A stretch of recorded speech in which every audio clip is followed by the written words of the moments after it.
Muy buenos días a todas y a todos. Nos encontramos en la sala de conferencias de la Casa de Gobierno de la Provincia de Buenos Aires.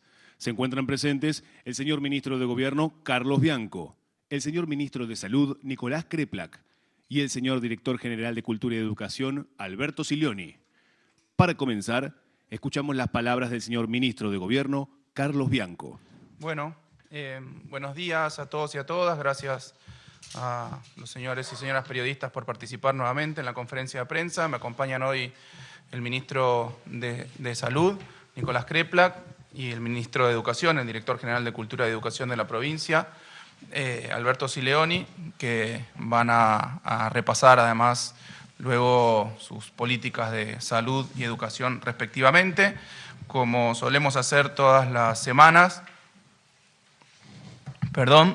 Vamos a arrancar con la agenda para esta semana del gobernador. Como todos ustedes saben, el sábado pasado comenzó la prohibición de realizar actos de gobierno y publicidad oficial de gobierno, de acuerdo al artículo 16 de la ley 14.086, así que a partir de ahora el gobernador va a tener otro tipo de agenda, no vinculada a inauguraciones de obras. Sí se pueden hacer recorridas de obras, pero no inauguraciones ni lanzamiento de programas de gobierno, así que vamos a ver una agenda distinta a lo que suele hacer el gobernador o lo que solía hacer el gobernador en general y en particular hasta la semana pasada.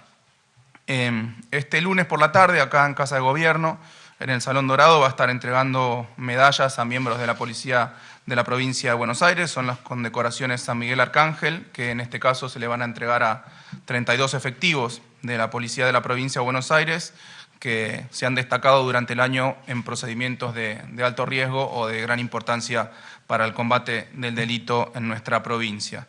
Después, mañana martes, el gobernador va a estar en Ensenada, va a participar del cierre del primer encuentro multisectorial sobre marina mercante, industria naval y vías navegables.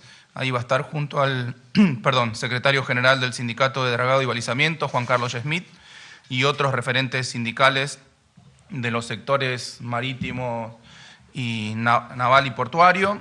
Ese es un evento que lo están organizando las federaciones de gremios portuarios, que nuclean a 23 sindicatos del sector marítimo y naval. Es un evento en donde también van a participar más de 200 dirigentes gremiales, empresariales, repito, del sector naval y marítimo, bajo la consigna soberanía, trabajo digno y salarios justos. Este encuentro se hace en el marco de la suspensión que se ha logrado en diputados del decreto, o de una parte del decreto 340 del año 25, que básicamente tenía dos problemas para el sector. Era una flexibilización laboral de hecho, de facto, digamos. Básicamente implicaba tener un régimen de excepción para la contratación de tripulaciones que impedía que sean contratados los trabajadores nacionales, y también declaraba actividad esencial a este tipo de actividad, lo que obviamente limita el derecho a huelga. Así que ese evento se va a dar en ese marco y a la espera de que el Senado ratifique la baja de esos puntos del decreto 340.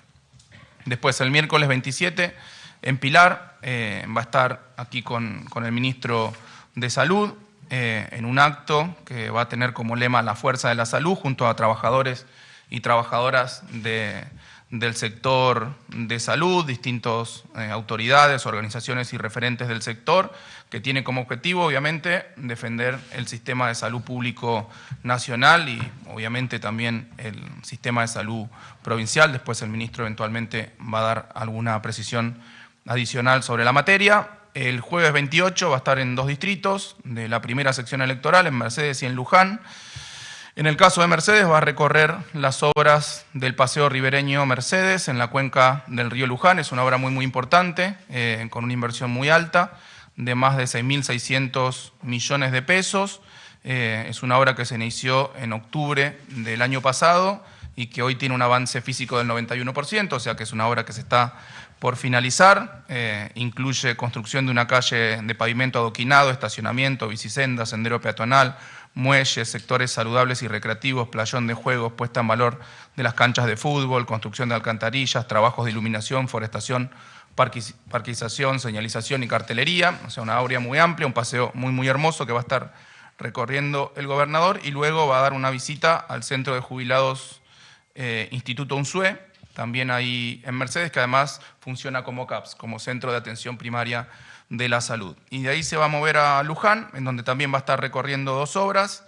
En primer lugar, la obra de mejoramiento del tramo medio del río Luján, una obra de 28.500 millones, una inversión muy alta, y eso va a permitir ampliar la capacidad de escurrimiento del río Luján y obviamente de esa manera evitar posibles inundaciones. Y después va a recorrer la obra del puente Goña, es uno de los puentes que están sobre el río Luján, una obra con una inversión de 3.965 millones, son dos puentes los que se están construyendo, el puente Goña y el llamado puente de los Huesos, así que el gobernador va a estar recorriendo esa obra y después va a participar de una visita al taller protegido municipal de producción.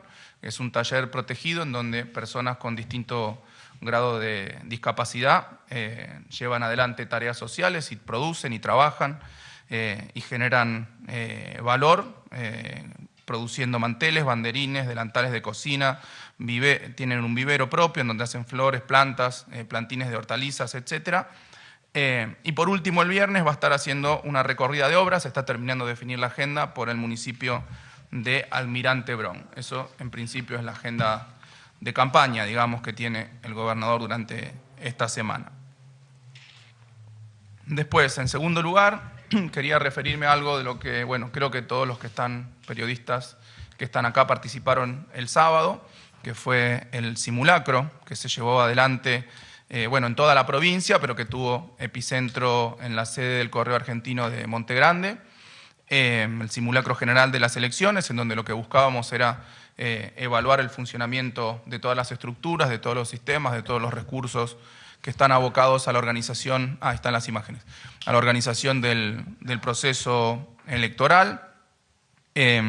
Ahí se llevó adelante desde toda la provincia la transmisión de los telegramas en los locales de votación, que son en total, como dijimos, 6.934 locales de votación, y se tenía que hacer una transmisión de 41.189 telegramas, que cada uno se corresponde con cada una de las mesas de votación. La transmisión era desde 5.555 locales de votación, en su gran mayoría escuelas, edificios escolares de la provincia de Buenos Aires, y de los 1.384 restantes, la transmisión de los telegramas se hace desde las sucursales electorales digitales, o sea, se transportan en los bolsines correspondientes los telegramas a las sucursales del correo y de ahí se transmiten desde los lugares que no tenían equipo propio para la transmisión. Son 220 sucursales electorales digitales. Participó muchos trabajadores y trabajadoras del proceso, 529 operadores de recuento, 112 agentes de soporte. Los dos centros de operaciones, como dijimos, uno estaba en Monte Grande, que es donde estuvieron ustedes, pero después hay otro centro de operaciones de redundancia, es decir, de backup, que está en Capital, en Barracas, en la calle Feijó. Brevemente digo los resultados, que fueron tremendamente exitosos. Tal como esperábamos, de los 41.189 telegramas que se tenían que transmitir, se transmitieron correctamente 41.150, es decir, el 99,9%. De los 5.555 locales de votación desde donde se tenían que transmitir los telegramas, se lo hizo correctamente desde 5.005, es decir, el 99,1%. Y de las 220 sucursales electorales digitales, desde donde se tenían que transmitir esos telegramas restantes de las escuelas que no tenían equipo de transmisión, se transmitieron correctamente de todas, del 100%, de las 220 sucursales electorales digitales. Estamos viendo cuáles fueron los problemitas que hubo en aquellos establecimientos desde donde no se pudo, que pueden ser problemas de que no se abrió el establecimiento, que hubo algún problema con el equipo de comunicación, para que esté todo en orden para las elecciones del 7 de septiembre. En tercer lugar, como veníamos haciendo las últimas semanas, repasar un poco con mucha preocupación, algunos indicadores económicos, ¿no? Sobre todo los que están vinculados a la vida real de las personas, a lo que se llama la economía real, que tienen que ver con la producción, con la actividad, con los ingresos, con el empleo, con los salarios, más allá de la timba financiera a la que nos tiene acostumbrados este gobierno. Indicadores y datos de esta semana, solamente esta semana, veníamos repasando de las semanas anteriores. Esta semana volvió a caer la actividad en junio, datos del INDEC, y eso implica un riesgo alto de recesión en la economía argentina, de acuerdo al estimador mensual de actividad económica. En junio, el dato de junio muestra una nueva baja en el registro intermensual de 0,7% respecto de mayo. Es el segundo descenso seguido de la actividad económica. Ya había caído un 0,2% en mayo respecto de abril, y de los 6 meses en donde tenemos datos hasta ahora durante el año, en 4 meses cayó la actividad económica. O sea que esta idea que quieren instalar de que a la economía le está yendo bien, a la economía real, a la producción, es claramente falsa. Después, en lo que respecta a la industria manufacturera en particular, datos de la consultora Fiel, muy lejana a nuestro sentir y pensar, digamos. También el IPI, el indicador de producción industrial de Fiel, muestra que la industria retrocedió nuevamente en julio. La producción industrial cayó 3,3% respecto de julio del año anterior y 1,4% respecto a junio, es decir, al mes anterior. Los sectores que impulsaron esta caída fundamentalmente fueron el sector automotriz, al que después me voy a referir, que se está viendo un fuerte golpe del aumento de las tasas de interés sobre el patentamiento de autos. Tengamos en cuenta que la venta de automóviles en la mayoría de los casos es una venta a crédito y por lo tanto cuando aumenta la tasa de interés hay menor capacidad de comprar autos nuevos. Decía, los sectores principales que explicaron esa caída de la producción industrial fueron el sector automotriz y el sector de los minerales no metálicos, que básicamente son los materiales de construcción. También estamos en una crisis muy fuerte, como todos sabemos, del sector de construcción, que se explica no solo porque el gobierno nacional no hace obra pública, sino también porque la obra privada está entrando en recesión. Después, una noticia, una advertencia que tuvo la Unión Industrial Argentina, por suerte, porque en general suele ser bastante condescendiente con este gobierno. Alertaron sobre la suba de importaciones industriales del 32%, subieron 32%, mientras que eso es en el acumulado enero-junio de este año, los primeros 6 meses, aumentaron 32% las importaciones y cayó 10% la producción industrial. O sea, estamos asistiendo a un proceso muy claro de sustitución de producción nacional por importaciones, a diferencia de lo que pasa históricamente en los gobiernos que fomentan la industria, que hay un proceso de sustitución de importaciones por producción nacional. En este caso estamos asistiendo a un proceso muy típico de los gobiernos de derecha, ¿no? Donde cae la producción nacional a cambio de importaciones desde el extranjero, desde allá lejos y hace tiempo con la silla que se rompía. Son cosas que han pasado varias veces en los últimos 40, 50 años en la República Argentina. Después, un informe del CEPA, del Centro de Economía Política para la Argentina, que resume los datos de creación de empresas, en este caso de mortandad de empresas y de mortandad de empleo, de eliminación de empleos, desde noviembre de 2023, es decir, desde el final del gobierno anterior hacia los últimos datos que hay tanto en cantidad de empresas como de trabajadores, es decir, entre noviembre de 2023 y mayo de 2025. Primera cuestión, los empleadores con trabajadores registrados, es decir, las empresas formales, se redujeron en un número de 15.564 empresas. Es decir, desde que vino Milei, en la Argentina hay 15.564 empresas menos. Y hay 223.537 puestos de trabajo menos. O sea, mueren empresas, despiden trabajadores, algo que venimos repitiendo aquí en esta tribuna todas las semanas. Los sectores más afectados, transporte y almacenamiento, fallecieron, desaparecieron 4.094 empresas, un 10% menos de empresas de las que había en noviembre de 2023. Empresas de servicios inmobiliarios, menos 2.617. Comercios y talleres, ¿no? Reparación de vehículos, menos 2.387. Servicios profesionales, científicos y técnicos, menos 1.783. Empresas de construcción, justamente, menos 1.699 empresas. La semana pasada habíamos alertado también por la mortandad de más de 15.000 kioscos en toda la Argentina, ¿no? en toda la Argentina. Y una particularidad, esperable además, el 99,7% de las empresas que desaparecieron son pymes, pero las grandes compañías son las que explican la fuerte caída de empleo. O sea, mueren las pymes, pero las que más empleo expulsan son las empresas grandes. Las empresas de más de 500 empleados explican el 74% de los puestos de trabajo perdidos. Históricamente se los llamó a estos procesos de concentración y centralización del capital. Otro dato muy preocupante que tiene que ver con los ingresos, la capacidad de compra de la población, el consumo, etc. Los índices de morosidad en los préstamos bancarios volvieron a subir y son los más altos de los últimos 18 meses, desde que comenzó el gobierno de Milei.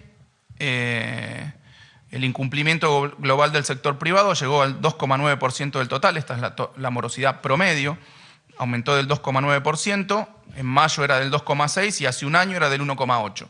O sea que casi se duplicó la morosidad de los créditos, de los préstamos en los últimos años, lo que indica obviamente que la gente no tiene cómo pagar, entre otras cosas, la tarjeta de crédito, ¿no? Entre otras cosas. Justamente los datos de mayor morosidad, tarjetas de crédito, la morosidad aumentó al 4,4%, más del doble que el año pasado. El año pasado estaba en 1,9%, ahora está en 4,4%, es decir, la gente no puede pagar la tarjeta, los gastos que hace con tarjeta de crédito, y en el caso de los préstamos personales, peor. La irregularidad saltó el año pasado del 4,1 al 6,4. Hay un 6,4 de gente que no puede pagar los préstamos personales que tomó. Claramente eso indica la situación de los ingresos en la población en general. Después, otro dato alarmante, un estudio del Instituto Interdisciplinario de Economía Política que hizo una comparación en la evolución de los salarios mínimos, vitales y móviles, de los últimos 25 años, estamos en el nivel más bajo desde la crisis de 2001. De los salarios mínimos vitales y móviles, desde que llegó Milei cayeron 32% en términos reales los salarios mínimos. Otro dato que llamó mucho la atención, o no, a esta altura, de acuerdo con un informe de la ONG Defensa de Usuarios y Consumidores, los jubilados con jubilación mínima gastan el 11,5% de la jubilación solamente en pagar la luz. Es decir, cuando le llega la jubilación, a los jubilados ya el 11,5% lo tienen que destinar a pagar la factura de luz. Otra cosa que indica el problema de ingresos con el que estamos en este momento. Después, algunos indicadores sectoriales. No teníamos el dato final la semana pasada, que el domingo había sido, bueno, que en todos estos días se festejó el Día del Niño con distintos eventos públicos, pero efectivamente fue la semana pasada. De acuerdo con CAME, las ventas minoristas de las pymes bajaron un 0,3% respecto del año pasado, pero el dato más grave es que no solo que bajó la cantidad de ventas, sino que bajó muchísimo más el gasto promedio por cada venta. El gasto promedio real se desplomó un 21,1%.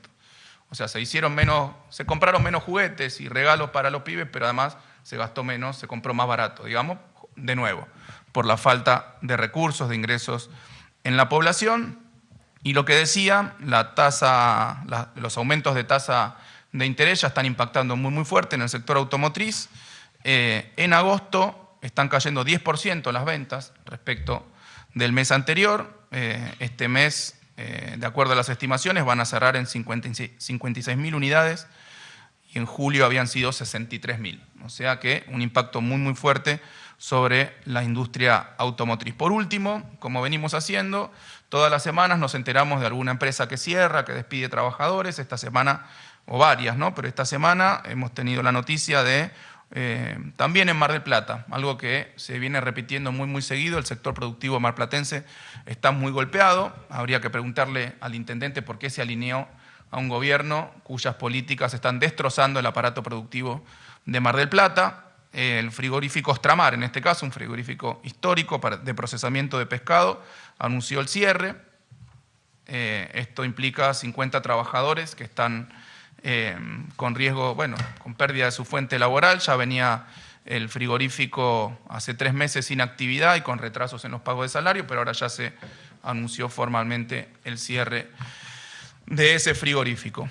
Y por último, antes de pasarle la palabra a Alberto, algo que nos preocupa muchísimo institucionalmente, pero también políticamente, que son las denuncias de público conocimiento que se han hecho la semana pasada sobre un caso de corrupción gravísimo, dijo el gobernador en una entrevista que le hicieron el día de ayer, obsceno, gravísimo, institucionalmente y obsceno, que tiene que ver con las supuestas coimas, está todo muy claro, ¿no? Y a cielo abierto, que se pagaron en la compra de tratamientos y medicamentos por parte de la Agencia Nacional de Discapacidad, que fíjate vos, Nico, es uno de los sectores que más había sufrido recortes y en donde se estaba dando una disputa política en el Congreso respecto justamente de la ley de capacidad que implicaba mejoras en la atención de nuestros discapacitados, mostrando una tremenda, más allá de la corrupción, una tremenda crueldad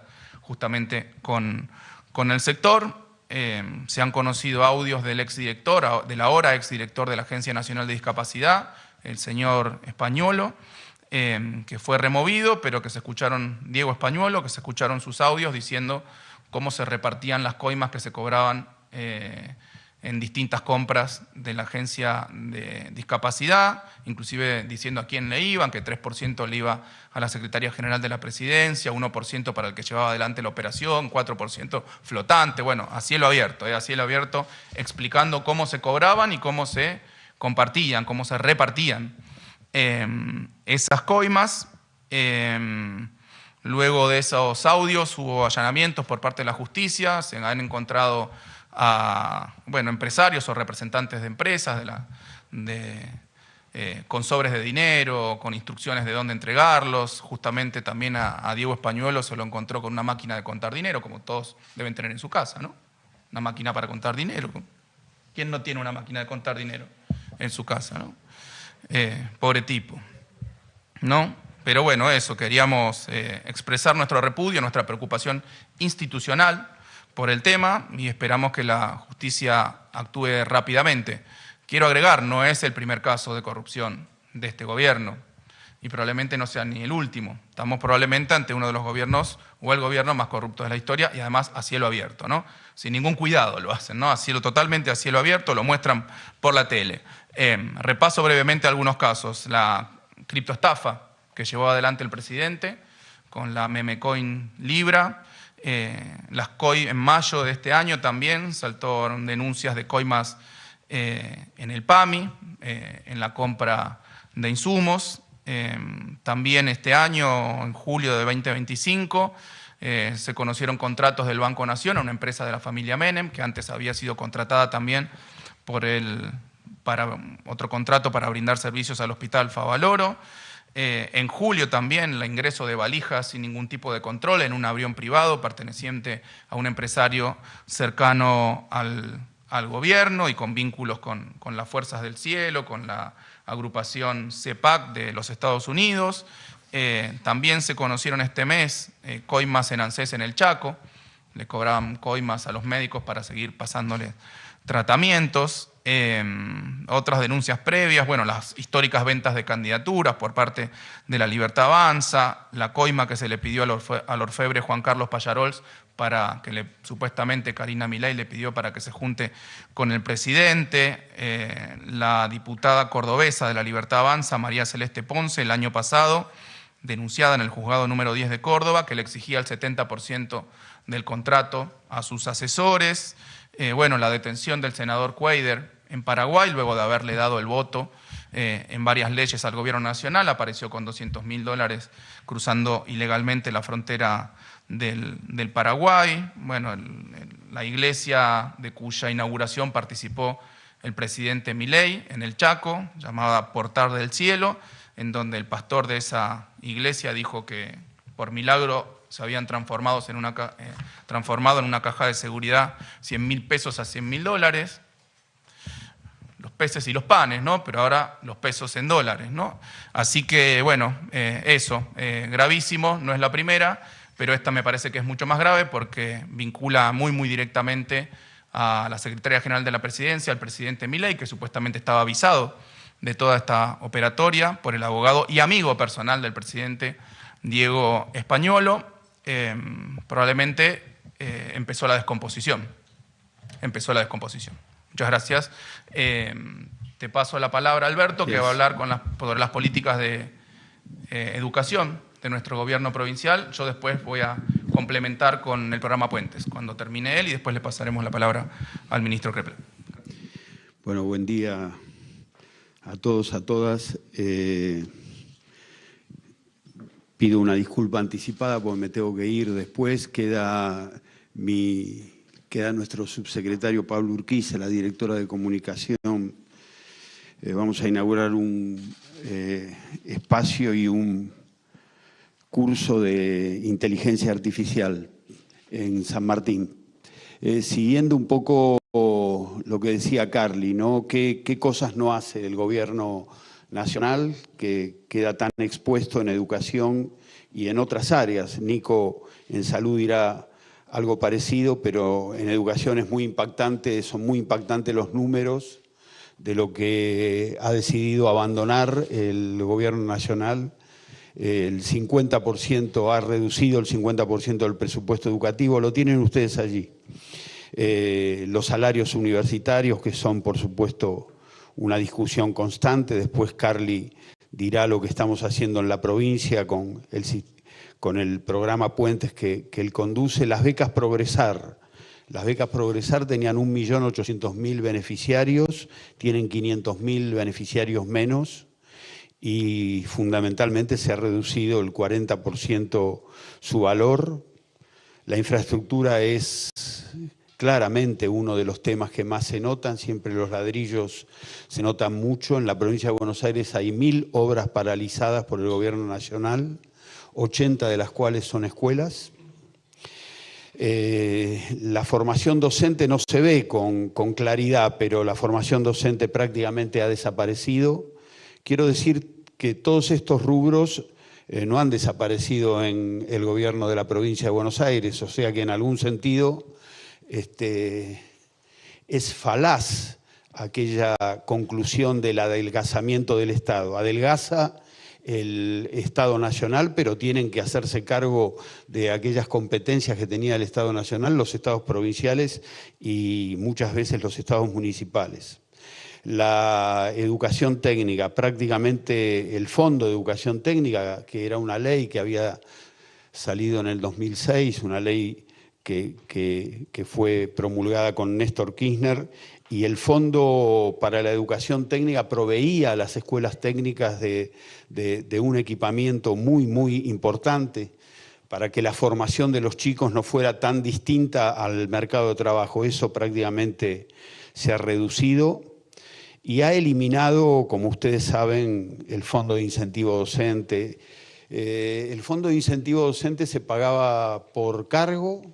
Muchos docentes tenían 2 cargos. Hoy un docente con 2 cargos está cobrando algo así como 300.000 pesos menos por la eliminación del Fondo de Incentivo Docente, que es un dinero importante. No hay más distribución de libros, no hay más distribución de equipamiento tecnológico. La provincia ha sentido esa merma. El Ministerio de Gobierno sigue trabajando junto con nosotros, con un financiamiento del Ministerio de Gobierno de la provincia, de Conectar Igualdad Bonaerense. Lo seguimos distribuyendo en escuelas rurales, en escuelas especiales, pero indudablemente esa masividad que tenía para todos los chicos y las chicas de las escuelas secundarias, por este año no lo pudimos hacer. Aunque parezca increíble, yo voy a decir que no es lo peor esto. Me parece que o es muy grave, pero hay algo más intangible que quiero llamar la atención, que es algo absolutamente novedoso en términos de política pública, ¿no? El absoluto desinterés de un gobierno respecto de la educación. No hay antecedentes de la distancia, el desinterés, el desprecio que tenga un gobierno por la educación, por la salud también podríamos decir. El presidente fue 25 veces al exterior y nunca a una escuela pública. Eso es un dato de la realidad, de un impacto a nosotros nos parece descomunal. Tampoco fue a una salita, tampoco fue a un hospital, tampoco fue a una pyme, tampoco fue a un barrio.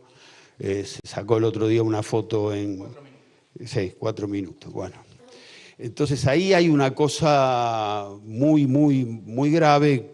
No voy a seguir con esto porque ustedes lo saben, pero que quizá es mucho más dañino que la ausencia de presupuesto, que se puede resolver de otra manera. Hay un desprecio absoluto que nunca lo vimos en materia educativa.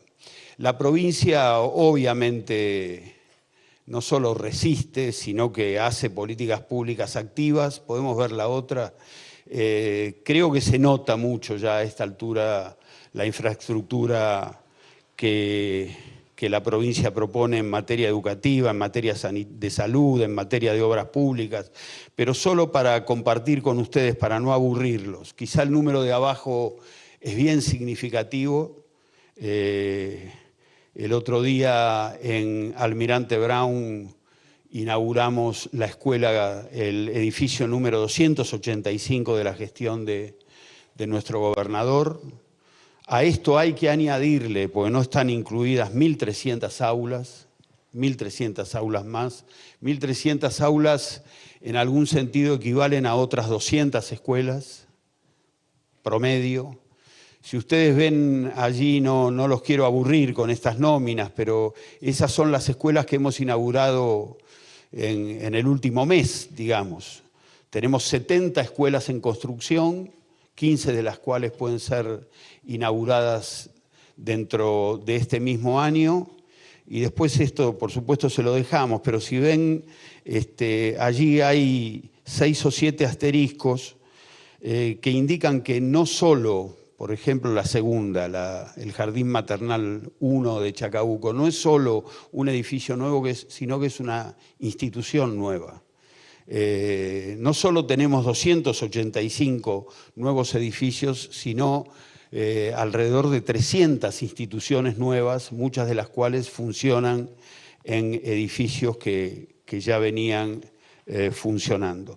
Traje simplemente un panorama de los 4 niveles troncales de la educación. Hemos hablado en una conferencia anterior del nivel secundario, que traigo alguna cosa más. El nivel inicial, hay un nuevo diseño curricular. Quiero enfatizar en esto, ¿no? Los ladrillos siempre son muy visibles, pero se ve menos las transformaciones que estamos haciendo en torno al aprendizaje. Bueno, hay un nuevo diseño curricular de la educación inicial. Todos los nuevos diseños son diseños más modernos, diseños que se han construido dialogando con las comunidades.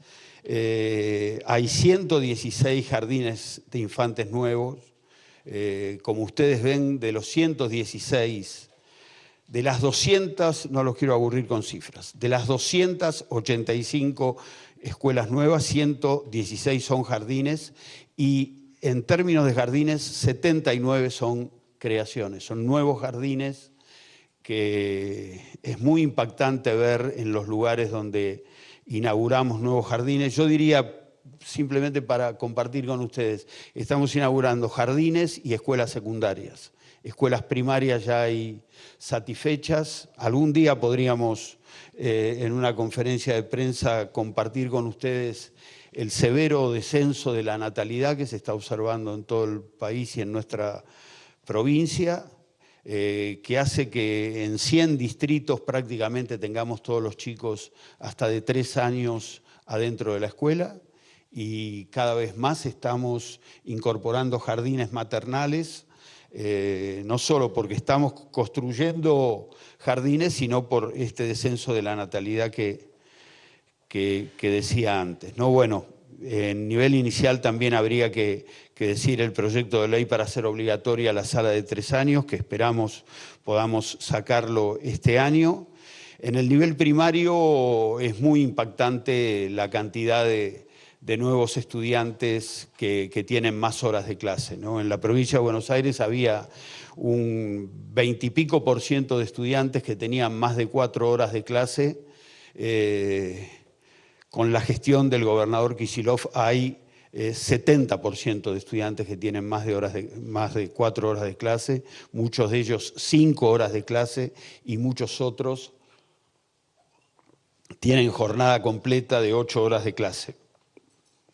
estamos haciendo pruebas escolares, tenemos problemas de aprendizaje, de lengua, matemática, que los tenemos que mejorar, esto está claro. Habíamos hablado con más frecuencia del nivel secundario. El nivel secundario tuvo un régimen académico que ustedes conocen, ya lo hablamos, en 4.740 escuelas. Quiero decir, la Nación está sacando un programa respecto de la escuela secundaria para 200 escuelas de todo el país. Un programa para 200 escuelas de todo el país, cuando hay aproximadamente 10.000 escuelas secundarias. Nosotros estamos trabajando con las 4.700 públicas y privadas.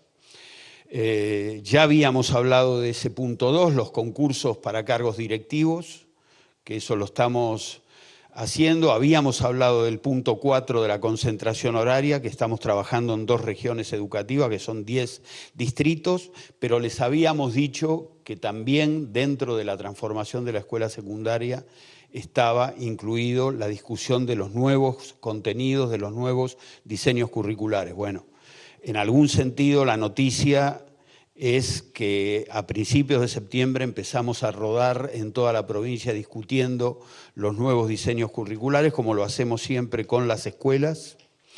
El cambio de régimen académico no es solo un documento de 80 carillas de obligaciones para los docentes, son también derechos, porque entendemos que el régimen académico conlleva que haya más docentes cerca de los chicos, y esto es la creación de 35.000 módulos de fortificación de la enseñanza, con una inversión que ustedes ven allí, y la creación de 750 coordinadores de trayectorias, que son aquellos que van a trabajar con los chicos, con las escuelas, para que los chicos puedan tener una trayectoria educativa más satisfactoria. Bueno, hemos inaugurado 19 nuevos edificios de escuelas secundarias en este 2025.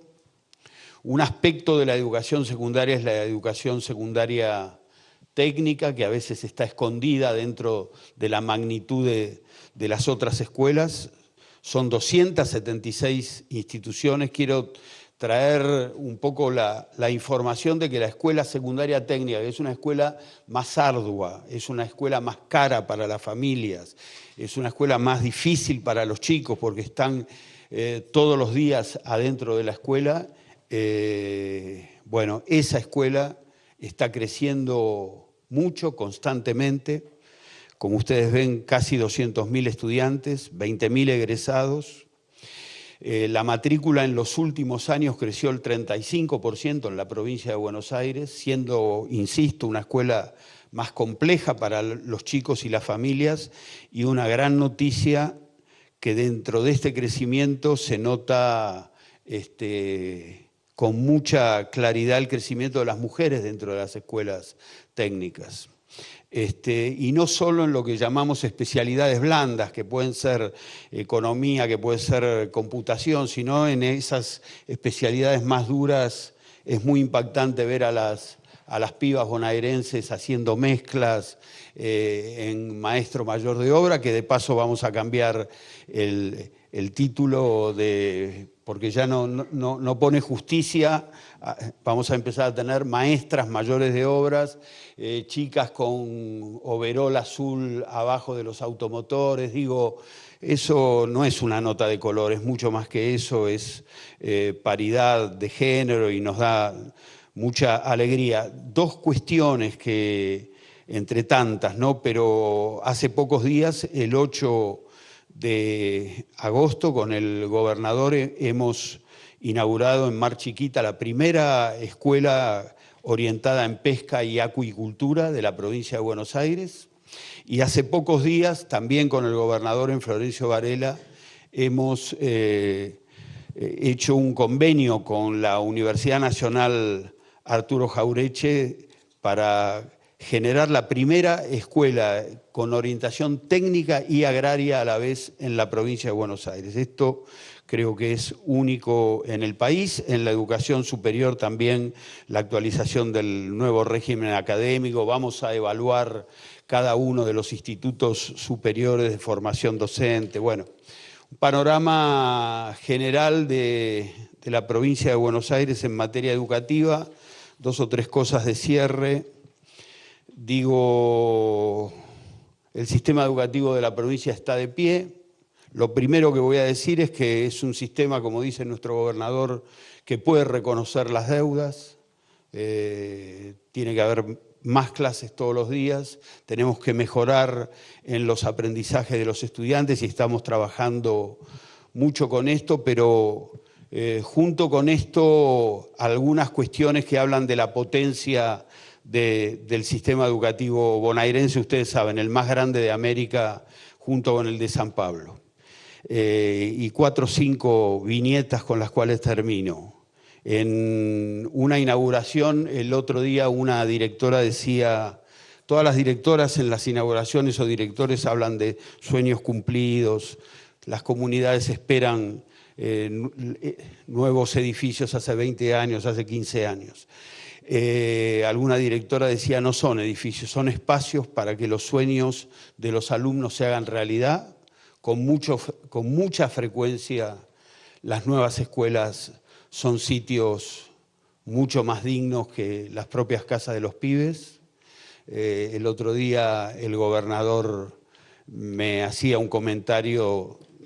Habíamos inaugurado una escuela y estábamos entrando en el mismo momento que los estudiantes a la escuela, y los estudiantes con admiración entraban al baño y decían, uy, mira, tiene espejo el baño. Bueno, nada, no hay lujo en las escuelas nuevas, hay dignidad.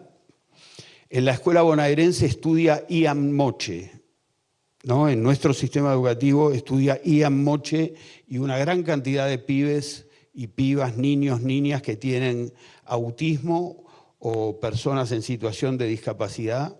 Los abrazamos a todos, son nuestros orgullosos alumnos, y lo traigo acá porque es un niño con el cual se pelea el presidente, ¿no? Y por supuesto no habla del pibe esto, sino de la pequeñez del presidente que tenemos.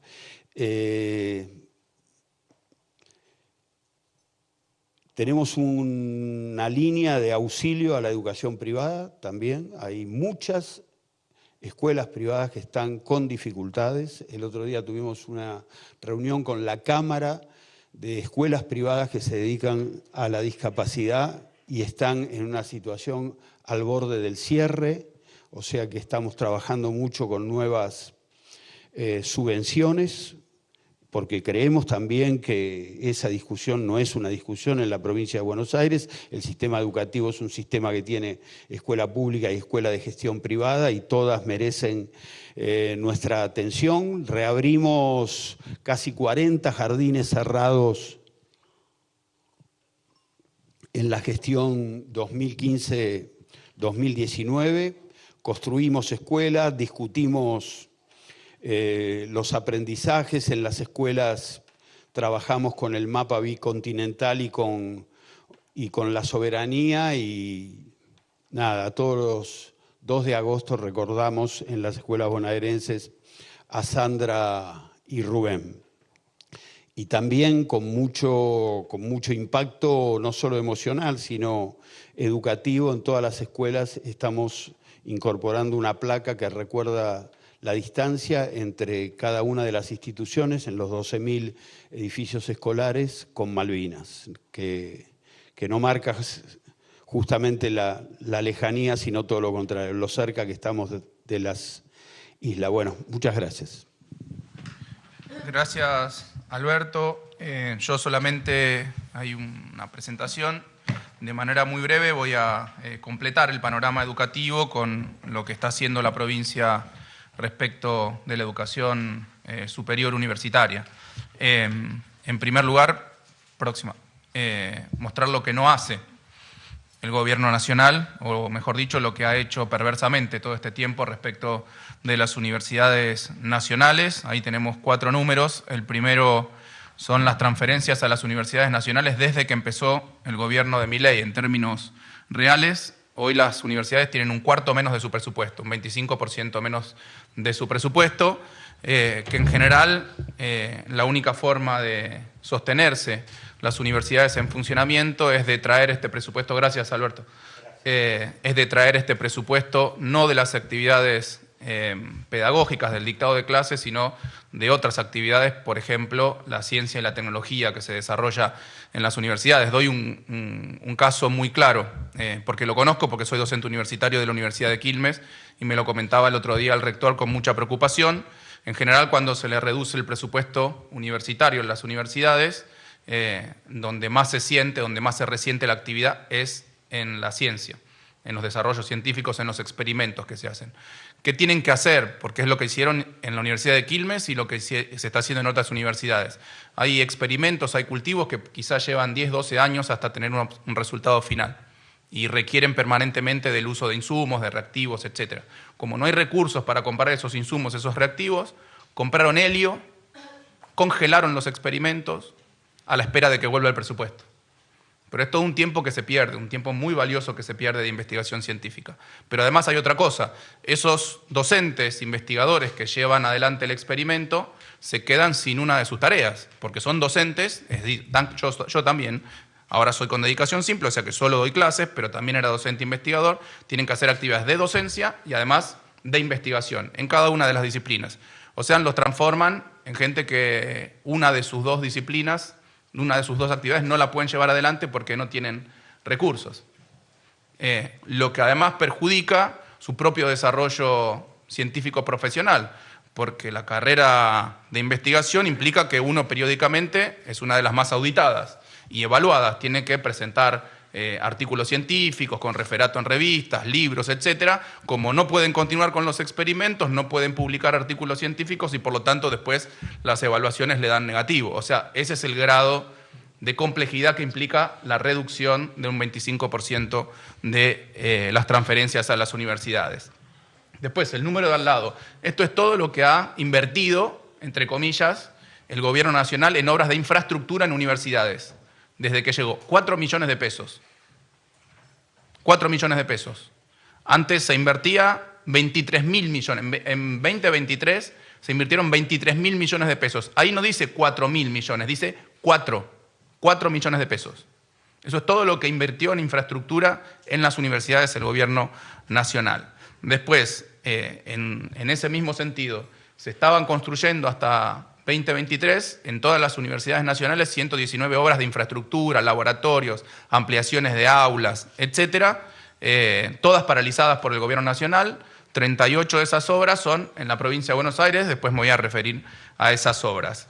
Y por último, eso es lo que se han reducido los salarios docentes, los salarios de los profesores universitarios. 28% en términos reales desde que llegó Milei. Yo siempre lo digo, es paradójico porque en todas esas encuestas de opinión, etcétera, que se hacen y se consulta a la población sobre cuáles son los oficios, las profesiones más valoradas por la sociedad, siempre están primero los científicos y los profesores universitarios. Bueno, aquellas personas más valoradas por la sociedad es a la que más se le redujeron los salarios. Ante esta situación, obviamente, el gobernador nos ha dado claras instrucciones de que nosotros, con el margen que tenemos, porque las universidades nacionales no dependen del gobierno provincial, su presupuesto no depende del gobierno provincial, sino son autárquicas, pero su presupuesto depende del gobierno nacional, nosotros hemos hecho muchas cosas respecto de la educación universitaria en la provincia de Buenos Aires, porque consideramos que, aunque el gobierno nacional, del cual dependen las de Financie, son nuestros bonaerenses los que van a esas universidades. Los alumnos de las universidades son bonaerenses en su gran mayoría, así que nosotros también nos tenemos que ocupar de esa situación. Primera cuestión, yo decía, 38 obras de infraestructura que se habían parado, se habían abandonado en las universidades con asiento en la provincia de Buenos Aires, a través del Ministerio de Infraestructura, el ministro Catopodis, lanzó un programa, por instrucción del gobernador, obviamente, programa de infraestructura universitaria.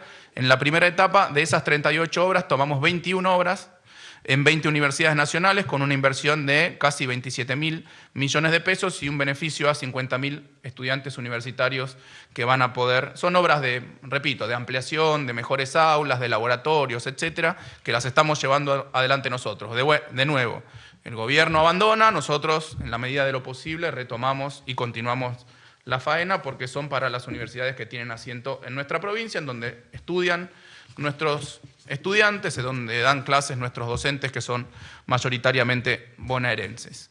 Después, el programa Puentes, esto ya lo hemos comentado varias veces, es un programa que tiene como objetivo multiplicar centros universitarios en el interior de la provincia de Buenos Aires, en municipios, en distritos, en localidades, en donde, bueno, la población no tenía la posibilidad de estudiar, sobre todo la de menores recursos, que no se puede trasladar a otras ciudades, cabeceras, donde hay universidades, La Plata, el conurbano, Mar del Plata, Bahía Blanca, Junín, etcétera. Lo que nos instruyó el gobernador es que si esos pibes no pueden, esos pibes, esas pibas, esa población no puede ir a estudiar a esas universidades porque no tienen los recursos, nosotros le llevemos la universidad a su pueblo, a su distrito, a su localidad. Hoy estamos trabajando en el marco del programa Puentes con 80 municipios dando carreras universitarias, 275 carreras universitarias en 80 municipios. Ya hemos inaugurado 44 centros universitarios nuevos, es decir, edificios con aulas, con laboratorios, con tecnología para dar de manera cómoda y como corresponde carreras universitarias.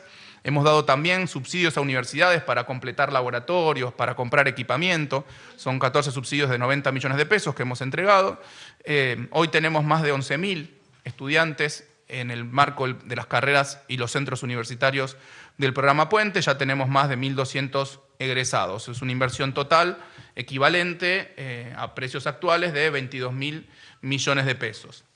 ¿Qué otra cosa hemos hecho también para facilitar que nuestros estudiantes bonaerenses puedan continuar sus estudios en las universidades? Porque ustedes saben que los boletos de transporte han aumentado más de 3.000% desde que llegó este gobierno y muchas veces a los estudiantes se les hace imposible poder pagar el boleto para ir a la universidad. Me viene a la memoria ahora que lo estoy comentando, algo que me contaron estudiantes de centros universitarios, que hay muchos pibes que cuando empiezan las inscripciones se anotan en todas las materias un solo día.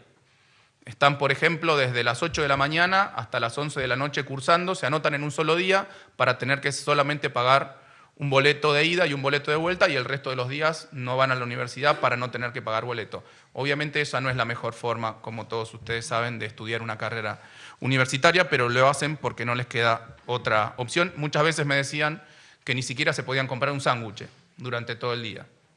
Que ni siquiera se podían comprar un sándwich. Bueno, ¿qué hicimos nosotros? Desde el Ministerio de Transporte establecimos en muchas universidades de la provincia de Buenos Aires y terciarios de la provincia de Buenos Aires el boleto estudiantil que contempla, como dice ahí, 45 viajes mensuales gratuitos a estudiantes terciarios y universitarios. Son entre universitarios y terciarios casi 1 millón de beneficiarios.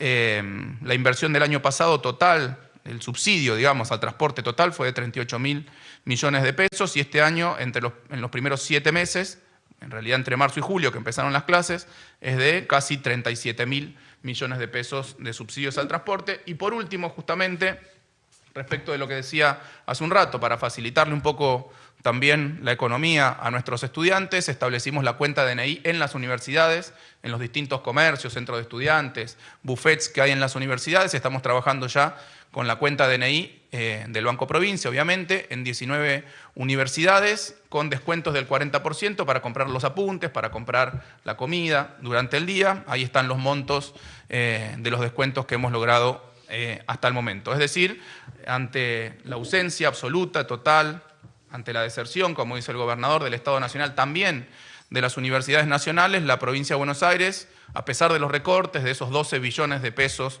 que se le han recortado en el presupuesto a la provincia de Buenos Aires, hace esfuerzos muy grandes en muchos sentidos para que nuestros jóvenes, nuestras jóvenes puedan estudiar en la universidad. Sabemos que, bueno, para los peronistas siempre ha sido así, también para las otras fuerzas del campo popular siempre ha sido así. Nosotros Consideramos que el estudio universitario, acceder a una carrera universitaria es la mejor forma de movilidad social ascendente, y sabemos que eso no es solo bueno para aquellos que estudian, porque después tienen un mejor empleo, seguramente más prosperidad personal. Esto es muy importante en términos colectivos, que nuestros jóvenes, que nuestras jóvenes puedan estudiar, mejora las capacidades de la nación, de la provincia, de cada uno de esos municipios, y eso genera justamente mayores posibilidades de desarrollo nacional y en este caso provincial. Así que muy orgullosos de lo que está haciendo el gobernador en ese sentido. Con esto yo cierro la presentación sobre educación y le paso la palabra al ministro Kreplak para que hable sobre temas de políticas de salud en la provincia de Buenos Aires. Muchas gracias. Buenas, ¿qué tal? ¿Se escucha bien? Sí. Buenos días a todos y todas. Me parece que es muy relevante estar hablando de salud y educación. Creo que a veces la ausencia en el Gobierno Nacional de conversación, de discusión, de ponderación de las políticas sanitarias y educativas expresa también una forma de entender las cosas. Yo voy a contar un poco de qué es lo que estamos haciendo en este tiempo en materia sanitaria, porque el sistema de salud tiene una ubicuidad, una capacidad de atención y de cobertura de la población en la provincia de Buenos Aires realmente muy amplia. Es un sistema, así como el educativo, que muchas veces es hablado por quienes no lo conocen de una manera negativa, descalificadora, pero que luego es utilizado cuando es necesario y en cambio la experiencia al ser utilizado es muy distinta. Así que me parece que es muy importante poner en valor lo que se ha estado haciendo este tiempo en materia sanitaria. Así que voy a arrancar por algunas cuestiones que tienen que ver con el aumento en la infraestructura sanitaria en este periodo. Nosotros hemos provincializado 3 hospitales que eran municipales debido a distritos, especialmente el tercer cordón del conurbano, que crecieron mucho y que necesitaban un cambio de jerarquía en sus hospitales. Estos son el Hospital Carrillo de San Vicente, Nuestra Señora de Luján y la Maternidad Nuestra Señora del Pilar de Pilar. También hemos puesto en funcionamiento hospitales de gestión mixta con la Nación, eso fue hasta el 2023, que son el Cuenca Alta Néstor Kirchner de Canuelas, el René Favaloro de La Matanza, el Kirchner de La Matanza, el Bicentenario de Esteban Echeverría, e inaugurado el Hospital Central de Pilar y el Bicentenario de Escobar. Tanto el Néstor Kirchner como el Bicentenario de Escobar, hospitales que no han logrado cumplimentar la totalidad de su apertura debido a que hubo un cambio de gobierno y al comenzar este gobierno se paralizaron las obras nacionales que estaban terminando de poner en funcionamiento todo el hospital. Así que se inauguró una primera etapa y se frenó el avance en localidades donde es muy necesario. Además, hemos finalizado 204 obras de mejora y ampliación en hospitales provinciales, una inversión de más de 23.000 millones de pesos, e inauguramos 199 centros de atención primaria de la salud en 57 municipios de la provincia y seguimos en ese plan. Entregamos 399 ambulancias nuevas, cada una de ellas una inversión de 190 millones de pesos. Además, 20 unidades sanitarias móviles, esos camiones hospitales que recorren los operativos territoriales, acercan la salud a los territorios, a los barrios, donde hemos hecho más de 100.000 abordajes territoriales o trabajos en los territorios, en donde participaron o atendimos a 5.600.000 ciudadanos y ciudadanas de la provincia de Buenos Aires. Desarrollamos la red de atención oftalmológica. En la provincia prácticamente no había un servicio de oftalmología en público bien desarrollado, esto con 8 nodos de derivación y tratamientos de alta complejidad, una inversión de 1.700 millones de pesos en 20 hospitales provinciales.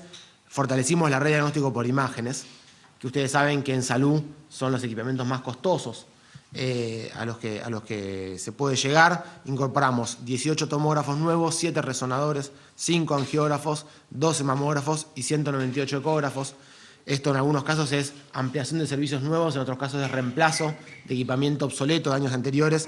Esto generó que hayamos tenido un aumento del 100% de la cantidad de servicios con resonancia magnética, de un 25% de crecimiento en equipos de tomografía y un 42% en angiografía. La angiografía, para que todos sepan, es el estudio que uno hace para intervención y apertura de vasos, arterias, que pueden estar causando un accidente cerebrovascular o un infarto agudo de miocardio. Además, avanzamos en la digitalización de la historia clínica. Esto es un cambio histórico. En la provincia de Buenos Aires tenemos 651 establecimientos entre municipales y provinciales que están avanzando en esta historia clínica pública y gratuita y con los máximos estándares de seguridad, con más de 4 millones de personas que se han registrado y más de 5 millones de consultas, de turnos, de atenciones ya realizadas. También comenzamos a trabajar desde el año 23 con turnos web en los 75 hospitales provinciales. Ya son más de 100.000 turnos que se han otorgado de esta manera. Nosotros creemos que hay que también la población empezar a acercarse, a amigarse con el uso de la tecnología en materia sanitaria y de esta manera reducir las colas en la entrada a los hospitales, que es un elemento de mucha desigualdad. No todos pueden hacer cola.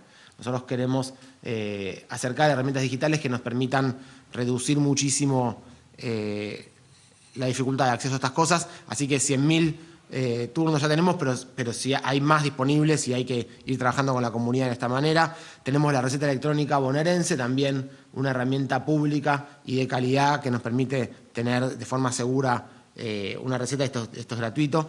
Y también tenemos telemedicina, que se ha incorporado este año el servicio, hace muy poco, que es de lunes a viernes, de 8 de la mañana a 8 de la noche, con médicos clínicos y pediatras para la atención, ya sea una atención de una consulta, como para una aclaración, una duda o rehacer una receta, etcétera. Hemos tenido más de 600 consultas. También es algo que la población sugerimos que se incorpore y empiece a utilizarlo. Para esto entregamos más de 10.000 computadoras, lectores, impresoras para avanzar en este proceso de digitalización. Pero además hemos hecho muchas cuestiones que han aumentado fuertemente la cobertura del sistema de salud, como por ejemplo en el programa de diabetes aumentamos la cobertura un 66%, el PRODIAB, un programa histórico de diabetes de la provincia, pero el aumento del 66% con la incorporación de 3 nuevos medicamentos hace que por primera vez todo lo que las guías internacionales dicen que deben ser las conductas que hay que utilizar y las terapéuticas utilizables en materia de diabetes están cubiertas de manera pública por el Estado. Además, para la atención de las enfermedades prevalentes y ante el abandono del Estado Nacional del programa Remediar, un programa histórico de más de 20 años que llegaba con medicamentos al primer nivel de atención para las enfermedades más prevalentes, hay una caída de más del 50% de los medicamentos del programa Remediar, entonces la provincia lanza medicamentos bonaerenses. Ya dispensamos en estos meses más de 1.300.000 tratamientos para esta población. El 87% gente con cobertura pública exclusiva, pero un 13% con obras sociales, que no pueden acceder de otra manera a sus medicamentos. Y de estos, el 15% son producidos por el laboratorio público de la provincia de Buenos Aires, el Instituto Biológico Tomás Perón. Para atención del cáncer ampliamos un 35% el acceso a los tratamientos oncológicos, llegando a 19.000 bonaerenses. Además mejoramos un problema que había antes de asumir nosotros, era que por ahí comenzaba el tratamiento pero no lograban continuarlo. Había una dificultad en la continuidad. Hemos logrado que eso se mejore un 15% y estemos bien en ese punto. También aumentamos la medicación paliativa para el tratamiento del dolor, con incorporación, pasando de 8 a 19 medicamentos y duplicamos un 100% la cantidad de personas que acceden al tratamiento de cuidados paliativos. El banco de prótesis, también la provincia de Buenos Aires, primera provincia que desarrolla un banco público para el sistema público de prótesis. Entre el 22 y el 24, para años completos, tuvimos más de 15.000 usuarios que llegaron al sistema público, una inversión de 13.000 millones de pesos que acceden entonces a las prótesis cubiertas por el Estado, por supuesto. Con esto logramos reducir, con todas estas políticas que te vengo contando, la tasa de mortalidad infantil.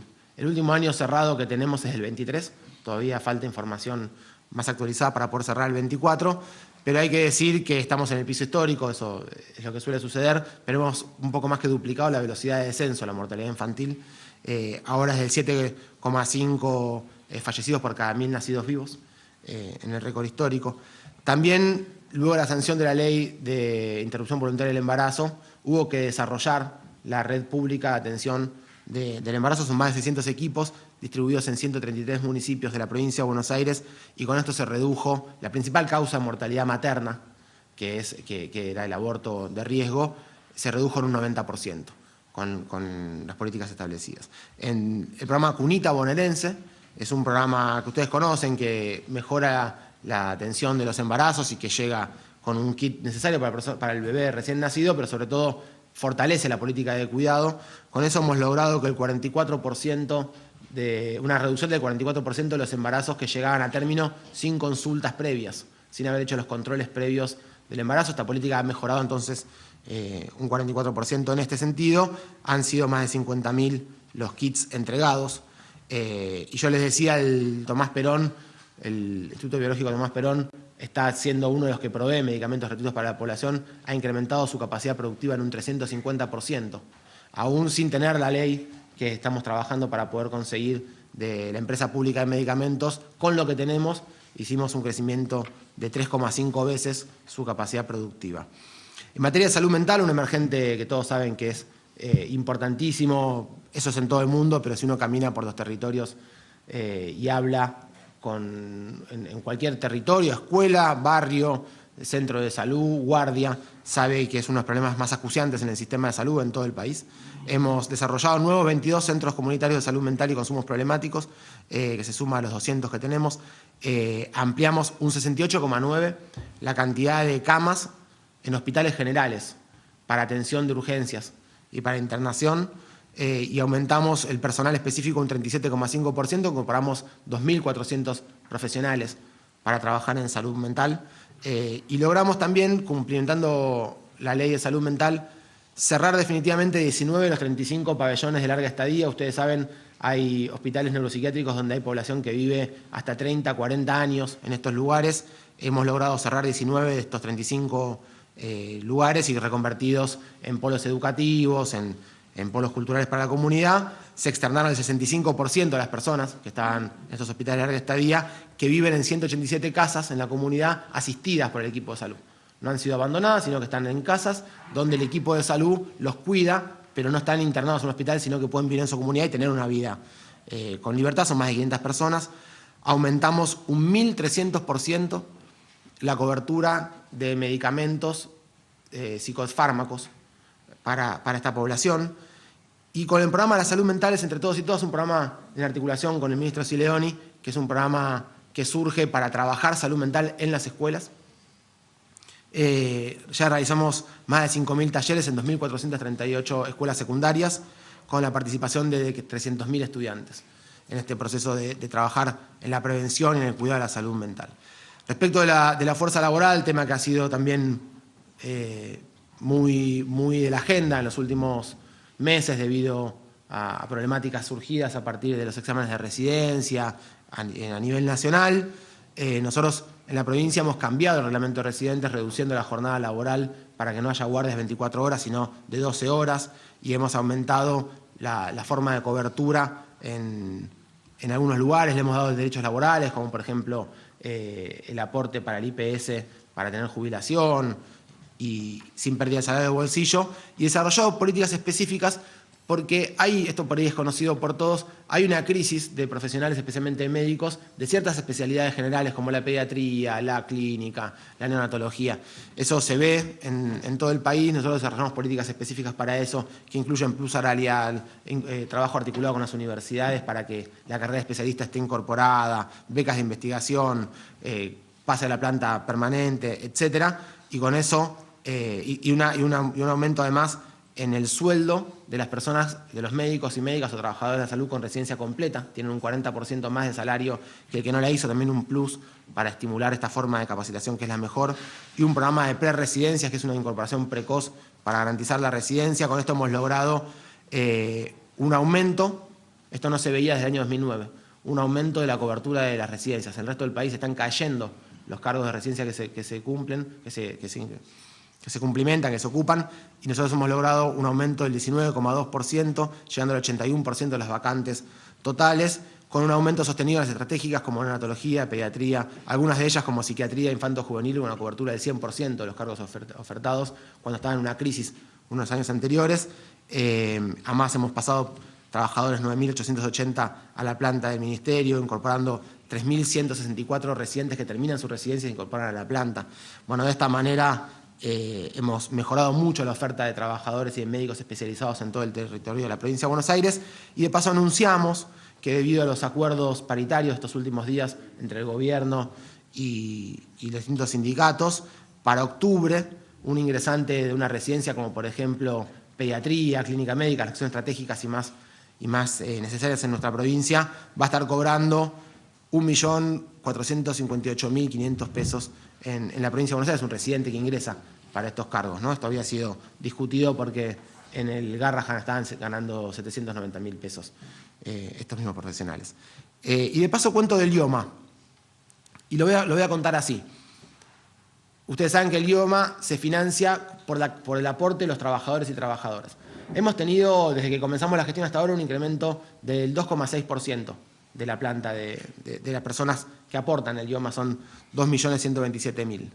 Así que si el financiamiento creció en un 2,6%, le voy a contar cómo ha sido el aumento de la cobertura de las prácticas que se dan en el IOMA. En primera instancia hemos creado, había un problema muy grande con el acceso a atención en primer nivel, sin cobro de bolsillo, sin cobro extra. Entonces hemos trabajado en estimular la creación de 291 policonsultorios y eso ha permitido que hayamos tenido un incremento de las prácticas ambulatorias del 18% en la provincia y también hemos incorporado telemedicina.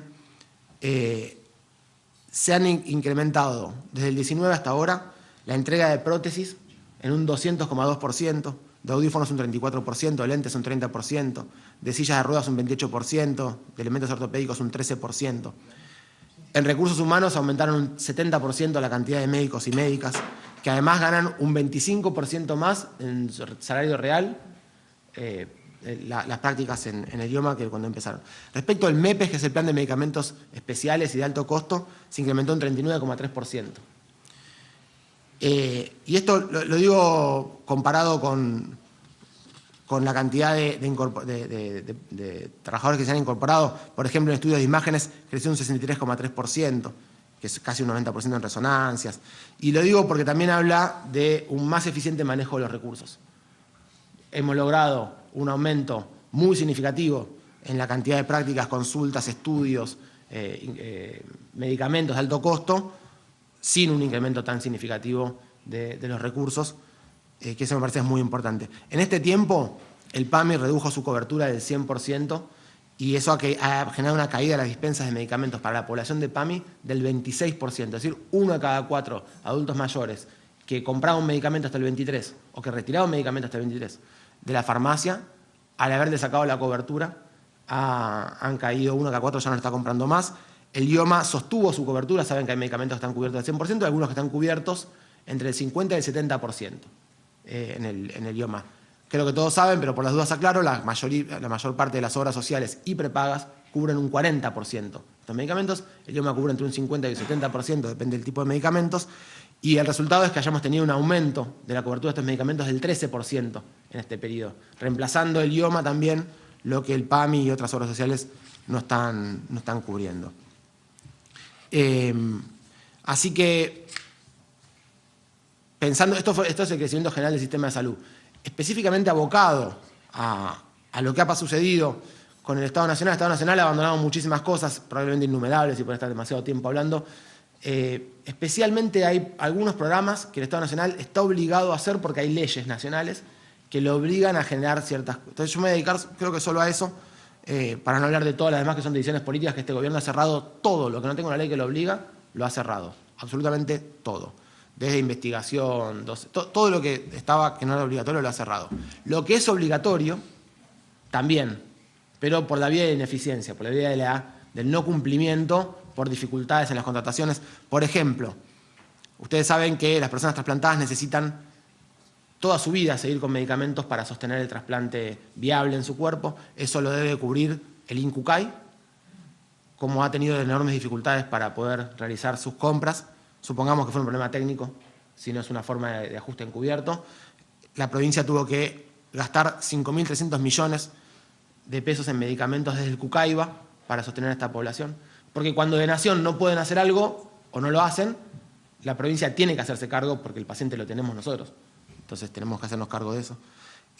Por ejemplo, con enfermedades de transmisión sexual y VIH, también han dejado de comprar reactivos para detección y control o medicamentos para enfermedades como el VIH o las enfermedades oportunistas que pueden surgir ante estas enfermedades. Tuvimos que hacer una inversión de 8.893 millones de pesos. El programa de medicamentos bonaerenses, que decíamos viene a cumplimentar la reducción del 52% de los botiquines durante el año 25 que Nación no entrega. La ley de identidad de género, nosotros tuvimos, el gobierno no está de acuerdo con la ley de identidad de género, pero hay una ley que de todas formas los obliga a tener que igual garantizar que se pueda cumplir con por ejemplo, las hormonas o tratamiento hormonal para los cambios corporales que son necesarios para cumplimentar esta ley. No lo hace más la Nación, así que la provincia tiene que destinar 422 millones de pesos para garantizar esta ley, es una obligación. Lo mismo sucede con la salud sexual y reproductiva. Han abandonado tratamientos anticonceptivos de larga duración, de corta duración, y ni hablar de interrupción voluntaria del embarazo. La provincia tiene que invertir 1.195 millones de pesos para cumplir con esto. En medicamentos oncológicos hemos aumentado 10 principios activos en la provincia, llegando al 97% de los requerimientos del Instituto Provincial de Cáncer. Su par nacional se cerró, la parte provincial se sostiene, y eso es una inversión de 12.000 millones de pesos. Además, como el Estado Nacional tenía a través de la DATSE y los centros de referencia del Ministerio de Desarrollo, llegaban los pedidos para la DATSE de medicación que estaba cubierta de esa manera. Eso lo ha cerrado el Estado Nacional, así que la provincia ha desarrollado las oficinas de acceso en toda la provincia para poder centralizar esa demanda y canalizarla a través de las instituciones provinciales, o si llegara a ser que tiene que ir a lo que era la DATSE, gestionarlo desde la provincia. También el Estado Nacional ha abandonado la historia clínica digital. Este programa, yo contaba hace un rato, era un trabajo de la Nación lo ha abandonado. Entonces la provincia de Buenos Aires, junto a la provincia de Mendoza, seguimos no solamente financiando para el resto de las provincias del país, sino además coordinando, dando los patrones de actualización y dando una mesa de trabajo federal sin la presencia de la Nación. También pasó esto con las becas de investigación. El programa de investigación Salud Investiga, el más antiguo e importante de nuestro país, ha sido cerrado, y la provincia sostiene las becas Julieta Lanteri como única forma de incentivo a la investigación en servicio de salud, que es una de las cosas más importantes para poder mejorar la práctica asistencial. Y también hemos desarrollado la línea 148 para acceso al aborto, porque ha cerrado el Estado Nacional la línea que tenía. El Gobierno Nacional está trabajando y recortando muy fuertemente todas las políticas de salud mental. Eso creo que lo saben todos. Hay una caída del presupuesto del 24% y una caída del personal del 40%, por ejemplo, en el Bonaparte. Esto ha sido conocido por todos. Un hospital especializado en uso problemático de sustancias y salud mental, un problema que todos sabemos que es muy importante. El hospital principal del país, que era dependiente de la Nación, ha tenido una caída muy grande. La provincia de Buenos Aires lleva invertido 174.788 millones de pesos en política de salud mental. Mientras el Estado Nacional, de diversas maneras, está desfinanciando y precarizando las condiciones de trabajo en el Hospital Garrahan, nosotros seguimos trabajando y fortaleciendo el Sor María Ludovica, y hoy hay, esto me lo han dicho muchos ministros de otras provincias, hay derivaciones que antes se hacían o a la Ciudad de Buenos Aires o al Garrahan y que hoy ya no están disponibles, y el Sor María Ludovica está recibiendo pacientes de otras provincias. Para nosotros no solamente es una cuestión de humanidad, sino que es un problema técnico. Por la escala, es muchas veces imposible que otras provincias puedan desarrollar un hospital como el Ludovica, o como el Garrahan, o como el Hospital de Niños de la capital.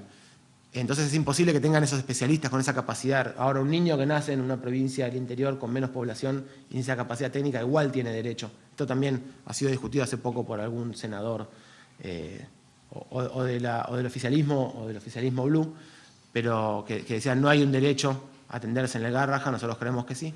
Y bueno, si no está el Garrahan, nosotros en la provincia tenemos hospitales que están puestos a disposición para que ningún niño, ninguna niña que pueda ser salvado pierda la vida. Y esto lo digo también porque estos días ha sido público y notorio un escándalo muy lamentable en la cancha de Independiente, ¿no? Y bueno, la verdad que hubo gente muy lastimada, 22 personas fueron atendidas en el sistema público de la provincia de Buenos Aires, pero había 2 personas que llegaron muy graves, que si no hubieran sido atendidos inmediatamente por un servicio público gratuito y de calidad, hubieran fallecido.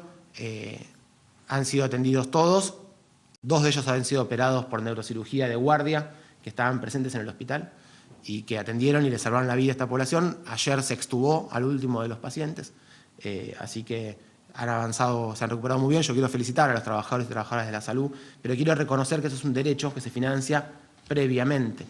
Nosotros estamos todos los días financiando el sistema de salud, porque si pasa esto no hay posibilidades de recuperarlo o de revisarlo posteriormente. Y también creemos que aunque la persona herida y lastimada es de otro país, también tiene derecho a ser atendido. Y eso me parece que también está puesto en discusión en este gobierno. Nosotros en la provincia de Buenos Aires no discutimos esto. El derecho a la salud es un derecho que es universal. Bueno, muchas gracias a todos y todas. Sí, quiero agregar brevemente a lo que decía Nico, que al respecto no solo nos ha agradecido presencialmente el ministro del Interior de la hermana República de Chile, sí, su embajador, sino que también el gobernador tomó contacto con el presidente Boric y también agradeció el servicio de salud pública que se le ha ofrecido a los heridos. Y quiero decir también que se mostraban muy sorprendidos de la calidad, de la complejidad con la cual se los atendió, que no se encuentra en todos los países del mundo y mucho menos en América Latina y mucho menos de manera gratuita, como sucede en Argentina, cosa que a nosotros nos pone tremendamente orgullosos. A continuación, se dará lugar a la ronda de preguntas. Para ello contamos con la participación del señor subsecretario de Educación, Pablo Urquiza. Les pedimos por favor a las y los periodistas que se presenten indicando su nombre y el medio al que representan. Buenos días, Belén Robledo para Página 12. Consultarle, Bianco, más allá de la agenda que dio al principio, si hay previsto actos, actividades, plenarios con la militancia para esta segunda parte de la campaña y qué comprenderá justamente la campaña de Fuerza Patria en la provincia, si va a haber contacto con los candidatos, el gobernador, actividades de ese tipo y también si se va a incorporar a alguna de estas actividades, si las hubiera, a los candidatos de la lista nacional. Gracias. Gracias, Belén. Estamos planificando el último tramo. Lo que vamos a estar haciendo son estos tipos de actividades que son las permitidas hoy por la ley. La actividad que se va a hacer en Pilar es una actividad con, si bien no es estrictamente con la militancia, es con una militancia y profesionales y trabajadores de la salud y referentes de la salud. Y así sucesivamente se va a ir haciendo con distintos sectores. Después eventualmente definiremos cuál va a ser las actividades de cierre la semana anterior a las elecciones, o la misma semana de las elecciones, perdón. Y obviamente estamos invitando a todos nuestros referentes, a todos nuestros candidatos, inclusive obviamente a los nacionales, pero lo mismo que dije la semana pasada, vamos a tratar estos días hasta el 7 de septiembre priorizar las actividades de campaña enfocadas en la elección nacional y a partir de entonces las actividades de campaña enfocadas en la elección del 26 de octubre. ¿Qué tal? Buenos días. Belén Bartoli del Destape. Hace un ratito Martín Menem habló sobre el escándalo de las coimas. Dijo, pongo las manos en el fuego por Lule y por Karina Milei, por Karina Milei. Le pregunto cuál es la lectura que hacen sobre esto. Y respecto a este escándalo que se desató, si han recibido algún sondeo, alguna encuesta que tenga que ver con las elecciones, que pueda llegar a cambiar algún número que estén manejando. Y lo último, por el Partido de Independiente, recién decías que el gobernador había hablado con el presidente, si eso ya quedó cerrado, si la policía bonaerense está con alguna investigación aparte o si todo eso quedó en manos de la Fiscalía. Muchas gracias. Respecto a la primera pregunta, le sugiero guantes de amianto. Respecto de la segunda, del segundo punto, efectivamente está la investigación en manos de la justicia, de la fiscalía. Se han detectado a través de imágenes y de la tecnología que maneja nuestro Ministerio de Seguridad. Creo que son 25 personas que participaron argentinas, ¿no? Que participaron de los incidentes y obviamente esa información se le ha elevado a la fiscalía, pero eso ya está en manos de la justicia, como decía Nico, como dijo el gobernador, un suceso lamentable, que esperemos no se vuelva a repetir, sobre todo porque en Argentina se estaba empezando a trabajar con la posibilidad de que en el campeonato local, digamos, tengamos también público visitante. Nosotros repudiamos absolutamente ese tipo de acciones, tanto de quienes vinieron a provocar como quienes respondieron de una manera totalmente desmedida a las agresiones. Eso no forma parte de algo que para los que nos gusta el fútbol es un deporte hermoso y al que nosotros pretendemos que vaya la familia a disfrutar de ese deporte, de ese show que a los argentinos y a los bonaerenses tanto nos gusta. Eso. Última pregunta. Buenos días, ¿cómo les va? Ezequiel Osley de La Plata ya, con 3 consultas para los 3 funcionarios.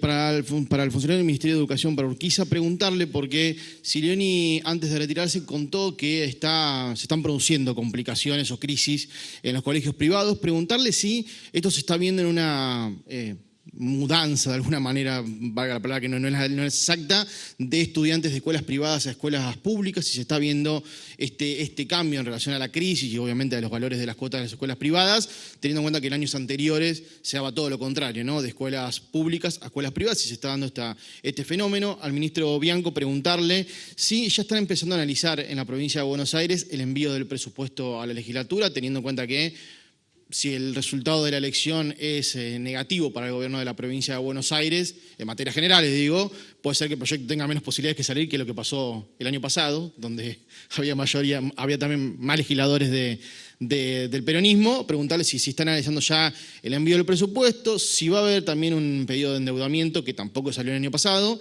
Y por último, preguntarle también sobre esa cuestión, sobre el proyecto que anunció el gobernador la semana pasada, vinculado a pedir autorización a las legislaturas, porque todavía no ha entrado, si tiene información de cuándo se va a enviar, ese proyecto de la legislatura con el tema de la reparación de las rutas provinciales. Y al ministro Kreplak, la última, a preguntarle sobre el escándalo del fentanilo. Ha habido varias detenciones, de casi todos los dueños de las empresas vinculadas. Preguntarle cuál es la opinión de la provincia de Buenos Aires. Y en materia investigativa, de la investigación judicial propiamente, ¿qué les ha pedido de la justicia y si les ha pedido algo a la provincia de Buenos Aires en particular en materia de la distribución que había de los medicamentos de estas empresas? Gracias. Bueno, buenos días, Ezequiel. Sí, como bien señaló el ministro, días pasados tuvimos una reunión con la IEPESA, que es la Cámara Provincial que congrega a las instituciones que atienden a niños y jóvenes y adultos de la educación especial de gestión privada aquí en la provincia de Buenos Aires. Manifestar que en nuestra provincia hay 188 instituciones de educación de gestión privada que atienden a chicos con discapacidad. De esas 188, 128 reciben subvención por parte de la provincia, solo 60 no la reciben.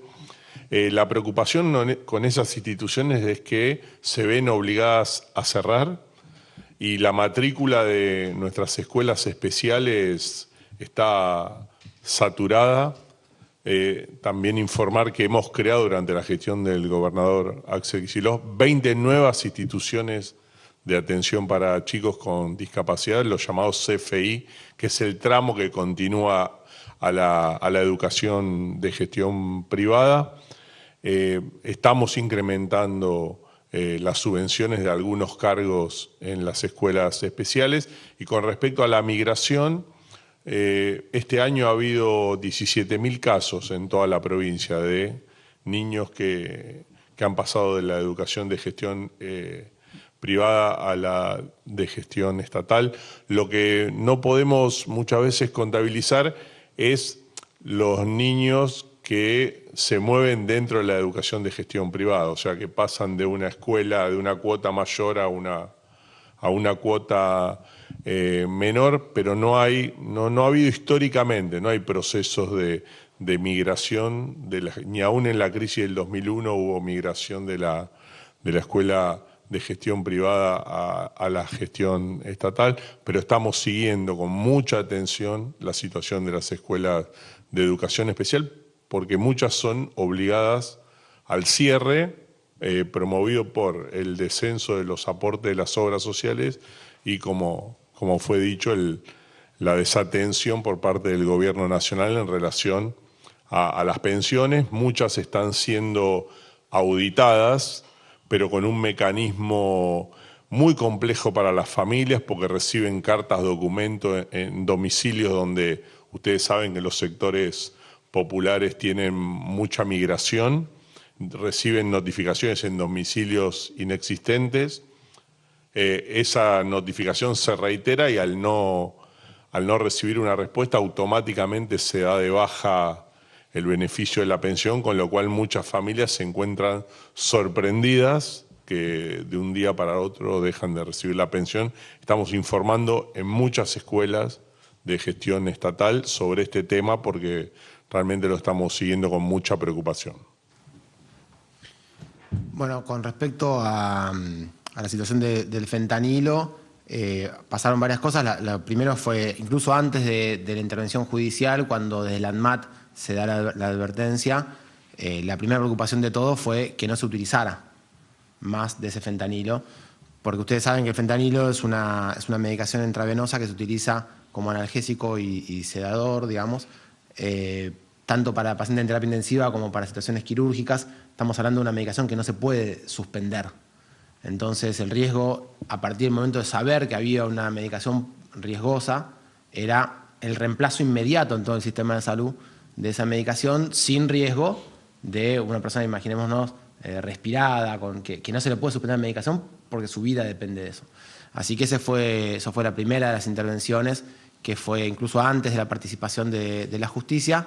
La justicia lo que tenía que hacer era investigar sobre el hecho, y a todo el sistema de salud lo que hizo fue enviarnos oficios en los cuales nos pedía que nosotros sepamos que es un sistema muy capilarizado y muy grande y muy fragmentado. Quizás ustedes nos escucharán muy seguido hablar nosotros de la necesidad de la integración del sistema de salud, tiene que ver con esto, a instituciones privadas, de la seguridad social, de comunidades, municipales, nacionales, provinciales. En el sistema provincial no se encontraba el lote de ese laboratorio, así que no había hospitales provinciales.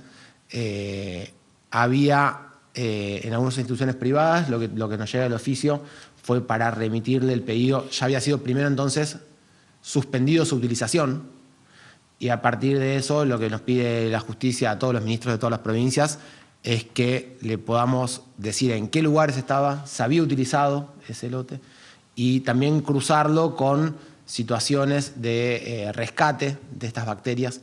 Rescate significa cultivo, aislamiento de estas bacterias y sus historias clínicas. Eso hemos visto, además del italiano, que fue quien hace el descubrimiento y que hace la investigación inicial, algunas instituciones que posiblemente tengan, y está en discusión ahora la justicia, hacer el peritaje adecuado para ver si era esa bacteria y si los casos eran... Bueno, eso es información que está en la causa judicial. Y bueno, eso fue todo el pedido, me parece, que todos los ministros de todas las provincias tuvimos que abordar.